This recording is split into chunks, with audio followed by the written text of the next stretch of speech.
সেই ভোট আজকে নেবো। এই ভোটে কি হবে?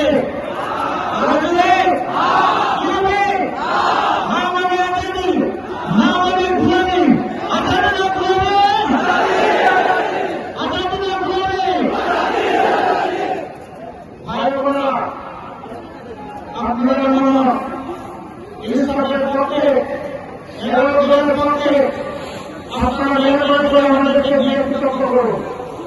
যখন যখন বহু দলকে নেতাকে আপনারা কিন্তু দিয়েছেন, পরীক্ষা করেছেন, জাতিকে জমা জমা তারা দিয়ে ফেলেছেন, আর এখন কে কি দিচ্ছেন সেটাও আপনারা দেখতে পাচ্ছেন। আমি আজকে কারো সমালোচনা করব না, আমি শুধু বলবো একটা আলোচনা আপনাদের আমাদের আমাদেরকে দেন। আমরা কথা দিচ্ছি আপনাদের আমাদের সঙ্গে আমরা দেশ স্থাপিত করব না ইনশাআল্লাহ। আমরা আমাদের প্রশ্ন বিচার করবো, এই আমাদের আমরা নিয়ামত করবো ইনশাআল্লাহ, এটা সংরক্ষণ করবো। মেহরবানি করে ঘরে ঘরে আমাদের সালাম পৌঁছিয়ে দেবেন। দরখাস্ত এখন থেকে 12 তারিখ ভোট দিয়ে কর্মে নিজের ইসলাম নিয়ে সম্মানিত নেতৃবৃন্দ, শহীদ পরিবারের গর্বিত সদস্যবৃন্দ, সকলের রোমাঞ্চের অপেক্ষা এবং পরিবার সদস্যবৃন্দ, জুলাই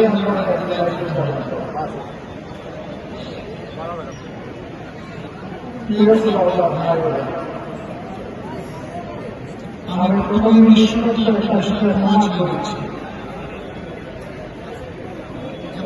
নির্বাচন প্রস্তুতি যখন শুরু হয়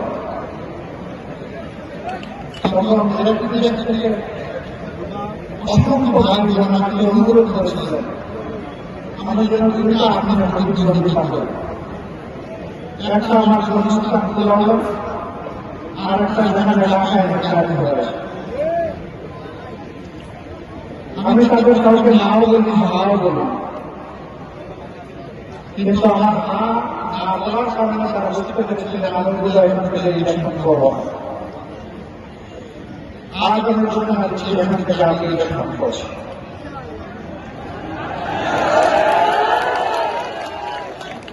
আমি আপনাদের সামনে হাজির হয়েছি সব আসলে আমাদের একজন করে সরিয়ে দিয়েছে, এখানে আমরা দুর্বল করতে পারছি। একজন আমার আরেকজন আমার করে আসে।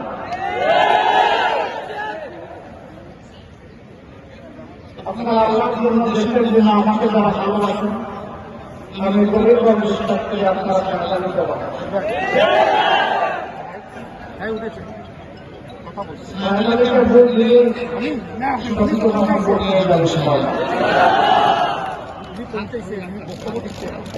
আপনাদের ধর্মসভার প্রতিদান দেওয়ার প্রশ্ন করছে আমার নেই।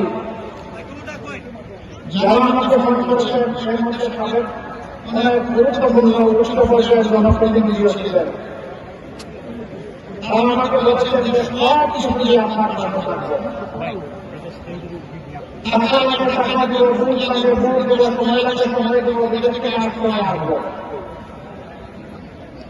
আমি তাদের সঙ্গে বলেই দিয়েছি আমি আমার অঞ্চল থেকে তাদের প্রতি বলে কৃতজ্ঞতা জানাচ্ছি।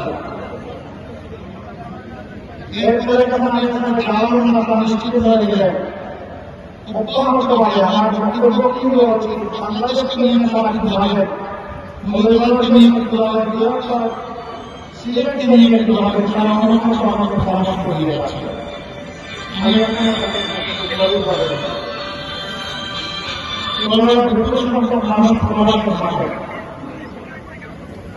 আমাদের সিলেট এয়ারপোর্টটা এয়ারপোর্ট না হওয়ার কারণে